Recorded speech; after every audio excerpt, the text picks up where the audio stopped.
representing Jibia Kaita Federal Constituency. I'm from Katsina State, Mr. Speaker.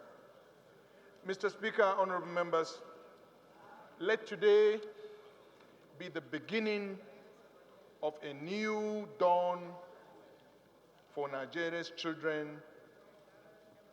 from every tribe and religion. Mr. Speaker, let me commend this House for yet another legislative initiative in addressing this pervasive societal neglect. Mr. Speaker, we are providing solutions. So many the problems were enumerated on this floor. Mr. Speaker, we need to look at the budgetary allocation in our educational sector in totality. So we need to have some level of increase in our budgetary allocation with respect to education sector. Mr. Speaker, we need to declare education levy in some states illegal. I commend the effort of Governor Makinde for abolishing it. Some states still charge this levy, education levy, and this will discourage young children or parents of poor background sending their children to school. Mr. Speaker, we must also encourage or enforce and domesticate the compulsory free UBE Act of 2004. We must enforce that act. It is something that will encourage also to get the young children to the schools. Mr. Speaker, we must also redefine our curriculum. Our curriculum must be updated to enable people acquire sustainable life skill for utility value to modern society.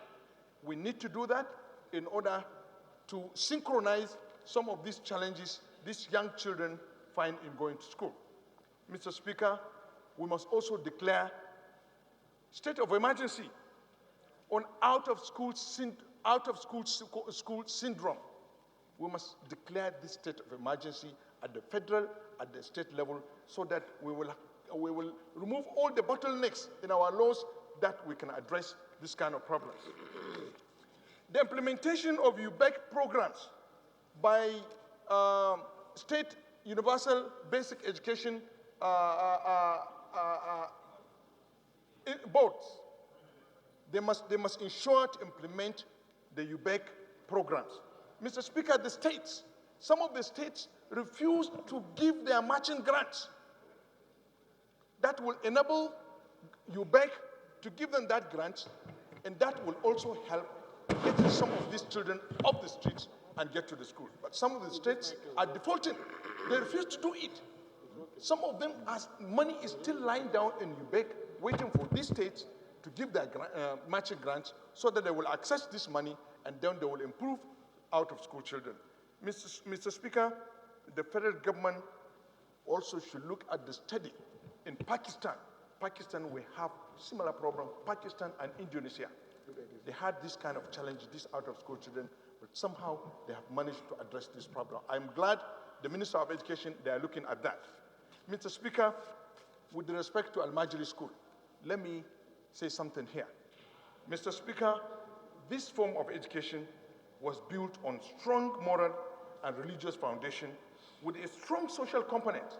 Anybody that knows the history of Al-Majri education system, it is only not in consonance with the formal education system, but it was a system of education which was built on strong social component.